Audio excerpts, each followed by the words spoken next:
Yo mga idol, kumusta?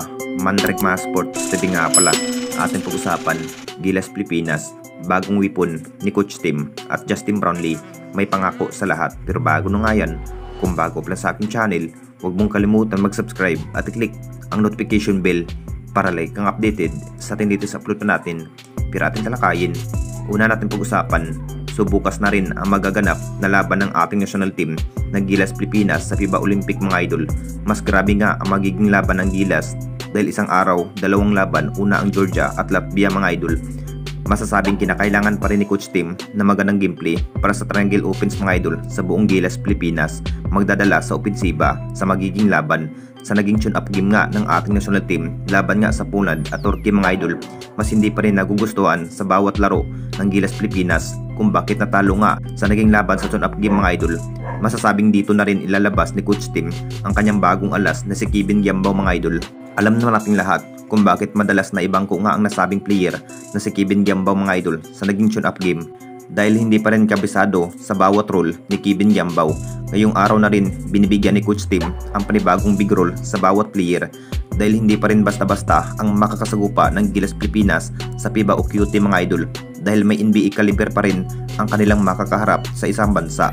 Si Kevin Giambao na rin ang magdadala sa opensiba mga idol sa Gilas Pilipinas kapag mapapalaban na sa FIBA o QT. Nakita naman nating lahat mga idol kung gaano kahusay bilang outside maker ang nasabing player na si Kevin Giambao. Talagang duduguan na naman ang laban sa Gilas Pilipinas sa FIBA Olympic. Pero bago yan mga idol, ang bidyong ito ay nihatid sa inyo sa isa sa pinakasikat na betting site sa mundo ay walang iba kundi ang 1xBet. Dito po ay pwede kang tumaya sa kahit anumang klaseng sports, mapaboxing, MMA o basketball man yan. Gamitin lang ang promo code na sa comment section at makakatanggap ka ng aabot ng 12,000 pesos bonus sa iyong first deposit. Madali na rin mag-cash in at mag-cash out dahil meron na rin silang option gamit ang GCash. So ano pang hinihintay nyo mga idol, mag-register ka na. At dito na naman tayo sa isa pa nating balita, Justin Brownlee may pangako sa lahat. Alam naman nating lahat mga idol, si Justin Brownlee pa rin ang inaasahan sa naging tune-up game ng ating national team ng Gilas Pilipinas. Masasabing mas paghuhusayan pa rin sa naging bawat performance ng ating best import na si Justin Brownlee mga idol. Kumpiyansa pa rin ni Coach Tim na mas maiiba ang bawat laro ng ating best import sa naging tune-up game sa totoong laban mga idol. Mas mainit pa rin ang ating best import sa opensiba mga idol sa totoong laban.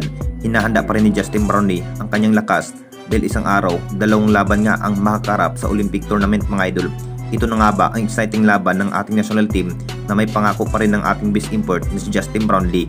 Bibigyan pa rin ang buong Gilas fans na magandang laban at hindi pa rin 100% na matalo nga ang magiging makakaharap ng Gilas Pilipinas dahil may NBA caliber pa rin ang kanilang makakasugupa. Gagawin pa rin ng ating best import ang kanyang magandang laban ang ibang bansa mga idol.